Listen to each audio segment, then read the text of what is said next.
The first crack did not sound like disaster.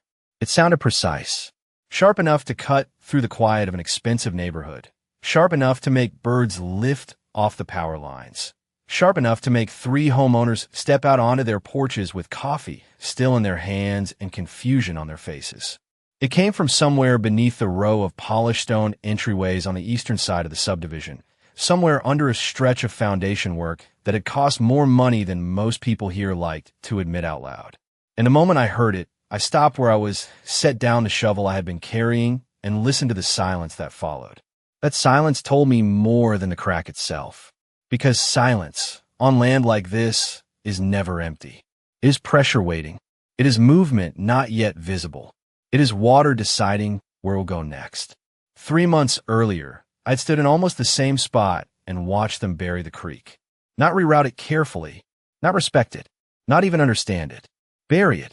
They poured truck after truck of wet concrete into the shallow natural channel that had crossed the back edge of this valley long before any surveyor ever drew a clean line through it. They poured until the sound of moving water vanished under the grinding of engines and the hiss of slurry. They poured until the banks disappeared. They poured until the place looked neat enough for a brochure. And all the while, Linda Carver stood there in white slacks and a pale blazer, clipboard tucked against her side, smiling as if she were supervising a landscaping upgrade instead of suffocating the only thing that had been keeping this entire neighborhood stable. She called it improvement. That was the word she used at the meeting, and then again during construction, and then once more in the letter that every homeowner received in their mailbox the week after the work was finished. Improvement, community enhancement, risk reduction, drainage modernization. She had a phrase for every objection and a printed answer for every question. What she did not have was any real understanding of the ground she was trying to control. I knew that the first night she brought up the proposal. The HOA clubhouse was full, not because people cared deeply about drainage, but because Linda had tied the project to property values.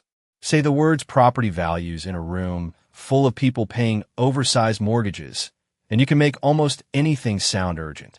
She had slides. She had diagrams. She had highlighted quotes from a contractor who clearly knew how to tell a board what it wanted to hear. She pointed to the winding creek behind the homes on the south and east lots and described it as a hazard, an eyesore, and an outdated runoff feature that no longer served a meaningful function. No longer served a meaningful function. I remember that exact phrase because I nearly laughed when I heard it. Not because it was funny, but because it was the kind of sentence only someone far removed from real land would say with confidence. Water does not stop serving a function because a board votes on it. Soil does not start obeying a committee because a contractor provides a diagram. Gravity does not care about an HOA seal at the top of a printed letter. But I did not laugh. I did not stand up. I did not make a speech. I watched. That was enough. People like Linda hear warnings as challenges. They hear caution as resistance. They hear expertise they did not ask for as disrespect. If I had spoken that night, she would have smiled, thanked me for my concerns, and moved on to the vote. Then everyone else would have done what people always do when they feel they are choosing between nature and convenience. They would have picked convenience, told themselves it was modernization, and gone home feeling responsible, which is exactly what they did. I signed nothing, approved nothing, and said nothing. A week later, the machines came. You could smell the work before you could see it. Diesel first, then cut earth, then wet cement. The foreman was a broad man with a sunburned neck and the kind of casual impatience that develops in people who have spent years building things on land they never have to live with. He looked at the creek the way a man looks at an obstacle in a parking lot. Not as a living system, not as memory, not as force, just inconvenience. His crew dropped stakes, unrolled tape, measured grades, and talked in clipped voices while Linda moved among them like an executive inspecting a merger. I stood by my fence and watched the first pour. The creek fought longer than I expected.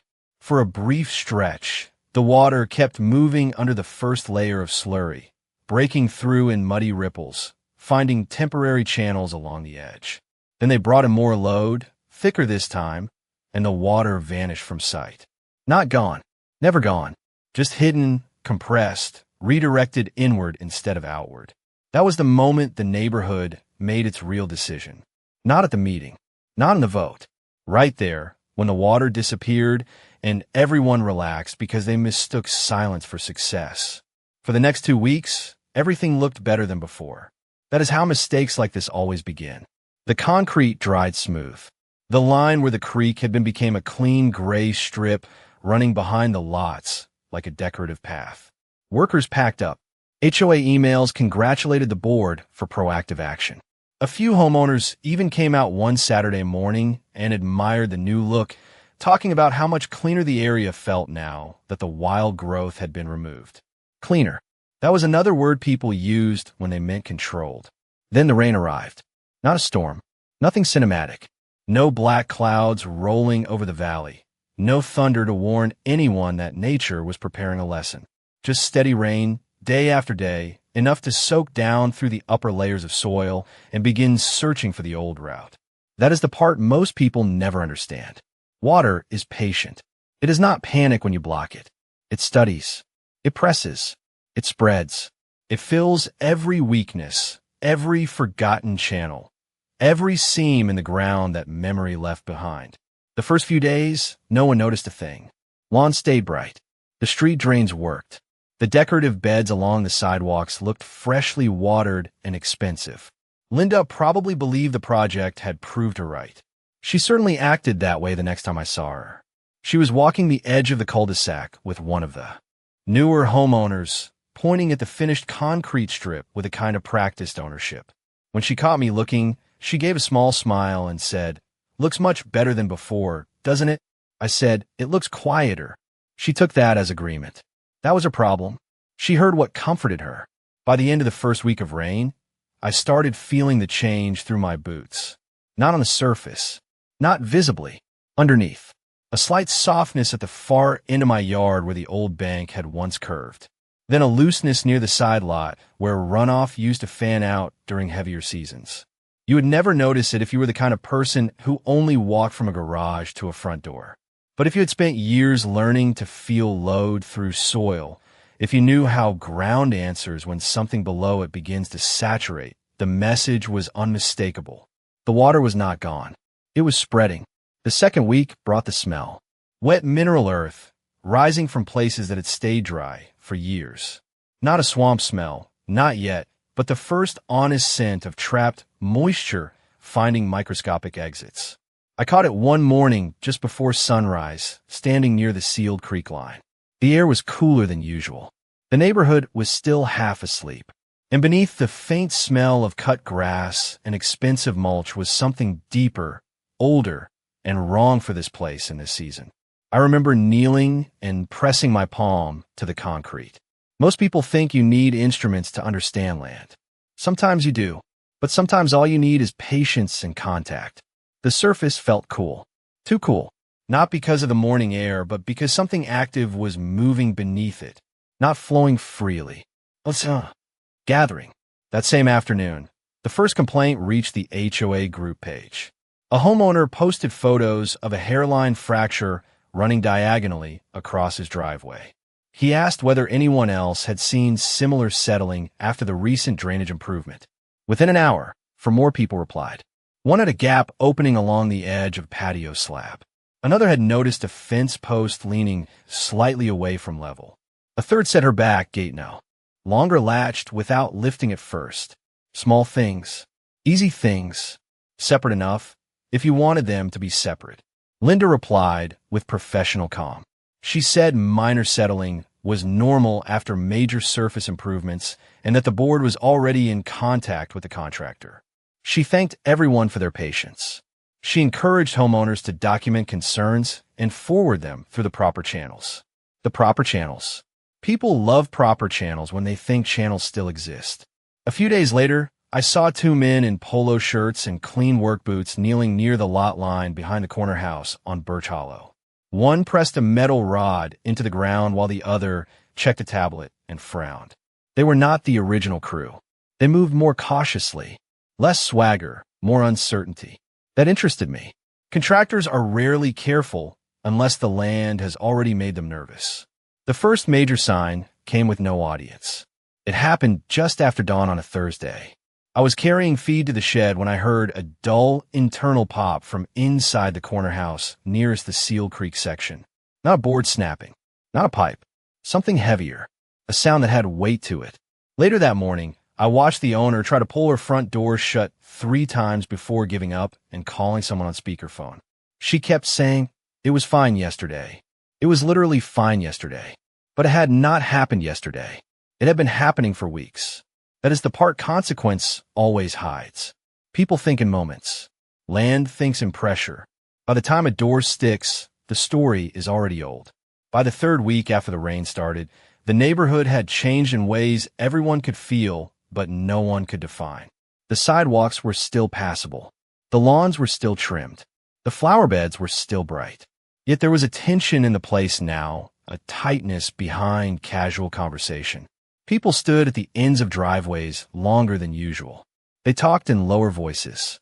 They compared small damages with the urgency of patients quietly comparing symptoms in a waiting room. And through all of it, Linda kept smiling.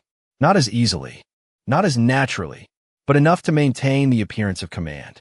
She called another meeting, this one framed as an informational update. The contractor sent a representative with careful language and a folder full of phrases that meant very little. Seasonal movement, normal settlement range, monitoring protocol, preventive review. I sat in the back and listened to people ask questions that were finally moving in the right direction. Could a blocked drainage path affect foundations? Could excess subsurface moisture travel laterally? Could concrete ceiling force runoff beneath lots instead of away from them? The representative answered the way men answer when they know clarity would create liability. Technically, indirectly, without one saying no. Linda heard reassurance in that. I heard fear. After the meeting, she caught me in the parking lot and said, "You've been very quiet about all this." I told her, quiet doesn't mean confused. For the first time since this began, her smile disappeared completely. That night, the rain stopped. Not because the problem was over, because the next stage no longer needed rain. The water had already found enough volume beneath the surface. It had already saturated the weak points. It had already begun changing the load distribution under the homes closest to the sealed line. What happened next would come from accumulated pressure, not weather. And that is what I heard in the crack the following morning. Not disaster. Correction beginning to announce itself. By the time the second crack appeared, people stopped calling it coincidence. They didn't say that out loud, not at first, but you could see it in the way they stood when they talked to each other. No one leaned casually anymore. No one laughed things off. Conversation started with a sentence and then paused halfway through, like the person speaking suddenly realized they didn't fully believe what they were about to say. The second crack came from a different direction, not near the original line, not close enough to connect. If you were still trying to believe everything was isolated, it split across the far side of the street, cutting through a section of decorative concrete that had been poured only a year earlier. Clean work, expensive finish, designed to last, and yet the fracture ran through it with the same quiet precision as the first, as if something beneath it had simply decided that surface plans no longer mattered. I walked over before anyone else got there, not because I needed to see it, because I needed to confirm the pattern. The line of the crack told the story. It wasn't random. It wasn't stress from above. It was pressure from below, angled slightly, directed, moving toward the lowest memory of the land, back toward where the creek had once cut through everything. That was the moment the timeline became clear. This wasn't damage spreading outward. This was pressure reorganizing inward, returning. People gathered slowly, one at a time, then in small groups.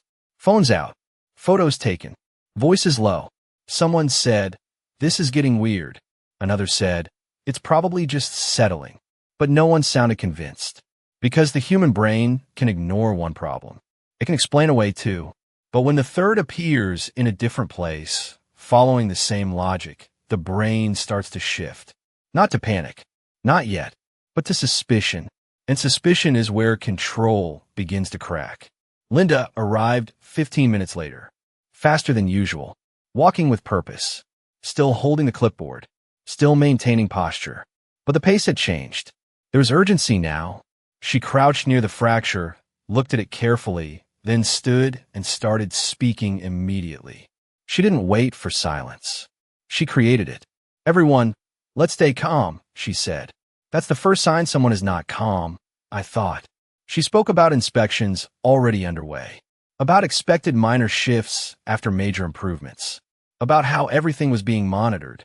Monitored, another word people use when they don't yet have control. One of the homeowners asked, "Why is it happening over here, too?" Linda paused, just for a fraction of a second. But I saw it. That gap between question and answer. That space where reality hasn't yet been shaped into something acceptable. She said, "Subsurface conditions can vary across the area." Technically true. Completely irrelevant. Because this wasn't variation. This was connection. By the end of that day, 4 more cracks had appeared. Not large. Not dramatic. But enough. Enough to form a loose line. Not visible to someone looking at one point. Perfectly visible to someone stepping back. I stepped back, and I saw it. A curve. A faint, emerging arc across the neighborhood. Tracing something that used to exist. Something that had been buried, but not erased. That night, I walked the entire length of the subdivision. Slowly, listening more than looking, and I heard it. Not clearly, not like a stream, but like pressure moving. A low shifting sound beneath everything. Not violent, not urgent, just consistent. And consistency is what makes something unstoppable. By the 4th week, people stopped waiting for explanations. They started looking for them. Contractors were called back. Not the same crew. Different ones. More specialized. More cautious. They brought equipment. Drilled test holes. Extracted samples. And what they found didn't match the narrative. Soil saturation levels were higher than expected. Far higher. Too high for simple rainfall. Too high for isolated pooling.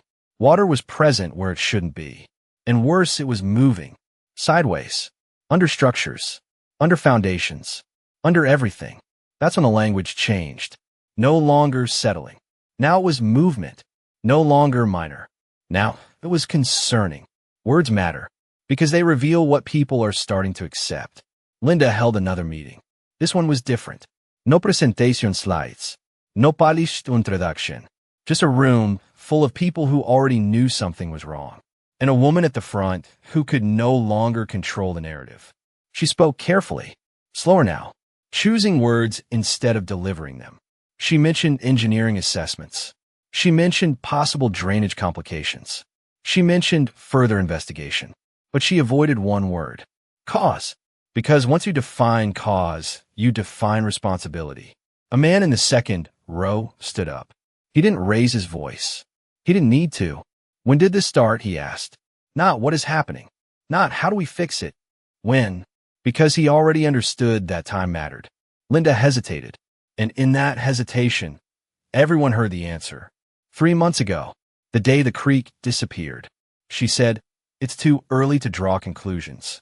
But the room had already drawn them. You could feel it. That shift. That quiet collective realization. Not spoken. Not confirmed. But shared. The meeting ended without resolution. People left in smaller groups. Talking. Comparing. Connecting dots that had been scattered before. And once those dots connect, they don't disconnect. The next morning, I noticed something new. Water. Not visible flow. Not standing pools. Just presence. A darker tone in the soil near the edges of driveways. A slight sheen under certain angles of light. The kind of thing most people overlook. But once you see it, you can't unsee it. Because it doesn't belong there. Not like that. Not evenly. Not consistently. That's when I understood the next phase. The surface would begin to change. Not collapse. Not fail. But adjust. Slowly. Relentlessly. Toward balance. By the 5th week, doors stopped aligning across multiple homes. Not just one. Not just two. Several. Garage frames twisted slightly. Windows seemed shifted. Nothing dramatic. But enough to disrupt function.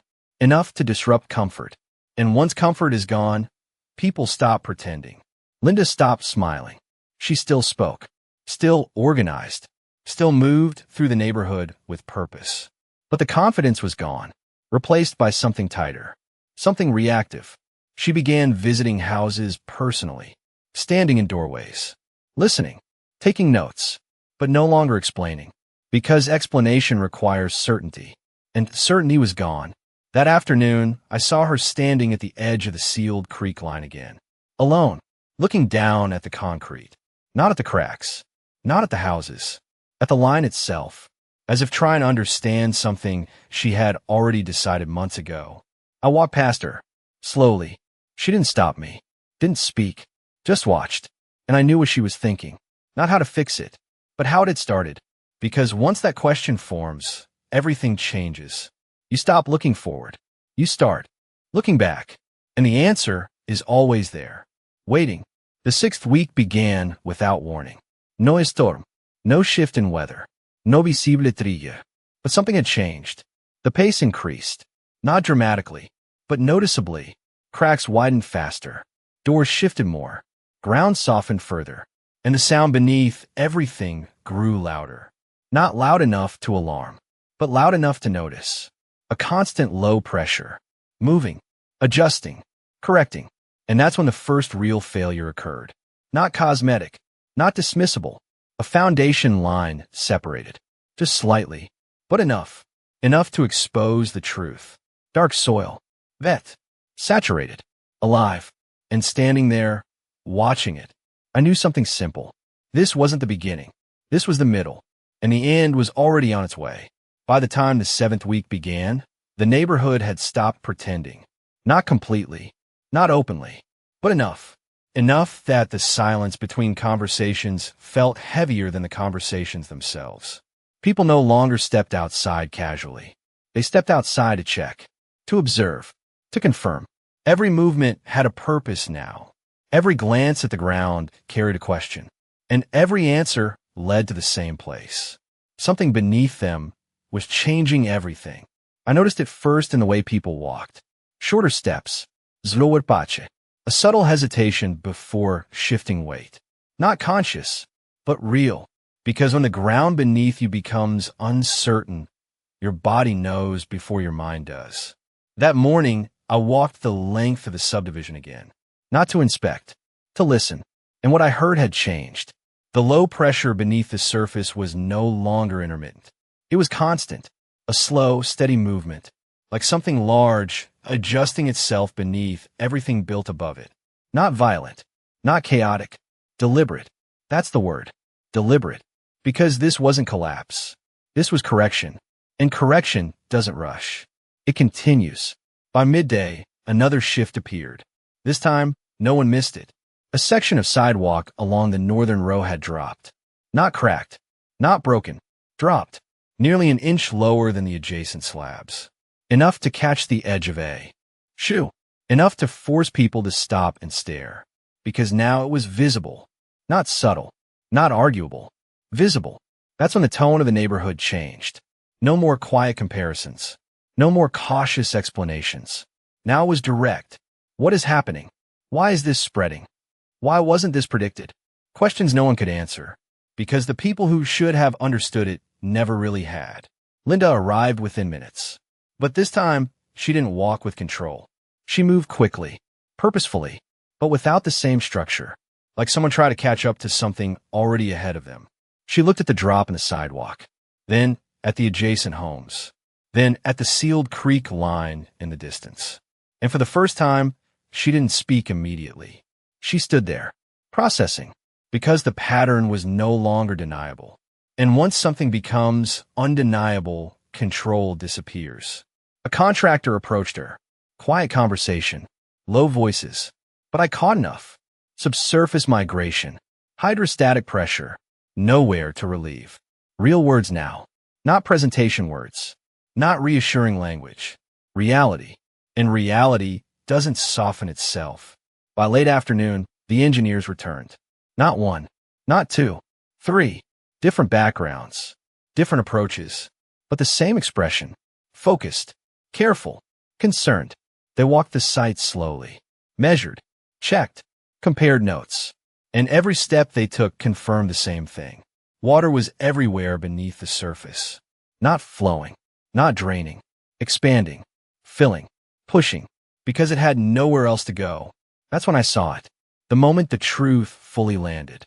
Not in a report, not in a meeting, in a look. One engineer glanced toward the sealed creek line, then followed the pattern of cracks across the subdivision, then looked back at Linda and shook his head, just slightly, but enough. Enough to say everything, and nothing at the same time, because saying it out loud would mean admitting something irreversible. The meeting that night was different from all the others. No structure, no agenda, just people, and a problem no one could contain. Linda stood at the front again, but she wasn't leading. She was holding the room together, barely, her voice steady, but thinner, careful, measured. She spoke about ongoing analysis, about external consultants, about mitigation strategies. But the words didn't land the same way anymore, because everyone already knew, not the details, not the science, but the truth. Something had been done, and now something was happening because of it. A woman near the back raised her hand, didn't wait to be called. Is this because of the creek? She asked. No hosetaschen, no softening, just direct. And that question changed everything. Because once it's asked, it cannot be unasked. The room went silent. Linda didn't answer immediately, because she couldn't, not without confirming what she had been avoiding. One of the engineers stepped forward, not loudly, not dramatically, but clearly. We're seeing strong correlation, he said. Careful words. Professional, but unmistakable. Correlation. Cause. Connection. It was all there. And once it was said, everything shifted. Not physically, mentally. Because now, people understood. And understanding removes denial. By the next morning, the neighborhood felt different. Not just unstable. Honest. The illusion was gone. No more pretending this was random. No more believing it would stop on its own. Now it was accepted. This was happening. And it wasn't finished. That's when Linda came to me. Not in a meeting. Not in public. Alone. She knocked slower this time. Not confident. Not controlled. Careful. I opened the door and immediately saw the difference. No clipboard. No posture. No performance. Just a person trying to understand something too big to control. She didn't start with explanation. Didn't start with authority. She asked a question. Did you know this would happen? Simple, direct, and heavy. I looked at her, then past her, toward the land, toward the pattern forming across everything. And I answered honestly, yes. She nodded slowly, not surprised, because deep down she already knew. She stepped aside, looked toward the sealed line, and said something quieter. What happens next? That question mattered more, because it wasn't about blame. It was about reality. I stepped outside, let the air settle, and said the only thing that was true. It continues. She looked at me, waiting for more, but there wasn't more, because this wasn't a situation with options, or strategies, or control. It was a process, already in motion, and processes like this don't stop. They resolve. That afternoon, the ground shifted again, not dramatically, but enough. A driveway lifted slightly, not cracked, raised, as if something beneath it was pushing upward. And that's when the next phase began. Not spreading, not softening, rising, because the water had filled everything it could fill. Now it needed direction, and without a path, it would create one. By the end of the day, multiple areas showed the same behavior. Subtle lifts, uneven tension, surfaces no longer sitting where they had been designed to sit. And the sound changed again. No longer just pressure, now movement. Slow, steady, unavoidable. That night, no one slept easily. Not because of noise, but because of awareness. Because once you understand what's happening beneath you, you can't ignore it. And by morning, the final stage had begun. Not destruction, not collapse, but something more precise, something inevitable. The system was rebuilding itself. The morning the concrete finally broke, it didn't feel sudden. It felt overdue, like something that had been building quietly beneath every step, every structure, every decision made over the past 2 months had simply reached the point where it could no longer remain contained. I was already outside when it began, not because I expected it at that exact moment, but because I knew it was close. The air had changed overnight, heavier, more saturated, not with rain, but with presence. and the ground beneath my feet felt different. Not soft, not unstable. Ready. That's the word. Ready. As if everything beneath the surface had aligned into a single direction, and all it needed was release. The first sound came from the center of the sealed line. Not sharp like the earlier cracks. Deeper, slower, a long internal shift, like something heavy sliding into place beneath the concrete. Then silence. Brief, tense. And then it happened. A line appeared. Thin, straight, running across the surface where the creek had once flowed. Not random, not chaotic, exact, following a path that had existed long before the concrete had ever been poured. The line widened, not violently, not explosively, deliberately, like the ground itself was opening. And then water appeared, not rushing, not erupting, just rising, dark, clear, steady. The first visible return of something that had never truly left. People stepped outside immediately, drawn by something they didn't fully understand. Not fear, not yet. Recognition, even if they couldn't explain it. They knew something had changed. The crack widened further, and more water followed. Not flooding, not overflowing. Flowing, controlled, directed, like it already knew exactly where it was going. Because it did. It remembered. That's what people don't understand. Water remembers. Land remembers. Paths don't disappear. They wait. And when pressure builds enough, they return. The concrete shifted again, sections lifting slightly, not breaking apart, releasing, giving way to something stronger beneath it. And the sound that followed was different from anything before. Not pressure, not cracking. Movement, real movement. The sound of water finally traveling freely. It cut through the air. Low, steady, certain. And for the first time in weeks, everything made sense. The pooling water across the neighborhood began to recede. Not instantly, but visibly, because the pressure had direction again. The system was restoring itself. I stepped closer, careful, measured, not because it was dangerous, but because it deserved attention. The ground beneath me shifted slightly, then settled, and I could feel it, balance returning. Not complete, not immediate, but beginning. People gathered around the opening, watching, silent. No one tried to stop it. No one tried to intervene, because instinctively they understood.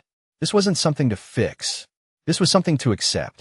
Linda arrived last, not running, not rushing, walking, slowly, like someone approaching something they already understood but didn't want to confirm. She stopped at the edge of the split concrete, looked down at the water, followed its path with her eyes, tracing it, recognizing it. And in that moment, everything she had built her authority on collapsed. Not publicly, not dramatically, internally, because she finally saw it, not as a problem, not as damage, but as consequence. She didn't speak, didn't try to explain, didn't reach for control, because there was nothing left to control. The land had already answered, and it had done it without asking permission. The opening widened further, not aggressively, just enough to allow the water to fully return to its path. And once it did, the effect spread outward. Across the neighborhood, the soft ground stabilized, not fully, but noticeably. The uneven tension beneath structures began to ease. Doors didn't fix themselves. Cracks didn't disappear, but the movement slowed, because the system finally had direction. That's the part most people never understand. Damage isn't always about destruction. Sometimes it's about imbalance. And once balance returns, the damage stops growing. Linda stood there longer than anyone else, watching, not analyzing, not leading, just watching, like someone who had just realized that everything they thought they controlled had never been theirs to control at all. I walked past her, not stopping, not speaking, because there was nothing left to say. The answer was right there, flowing, steady, unavoidable. By late afternoon, the entire line had opened enough to reveal the full path. Not clean, not perfect, but real, water moving through it again, following the same direction it had followed for decades. Before the houses, before the roads, before the decisions, and everything built around it had to adjust, not collapse, not fail, adjust. That's what land forces.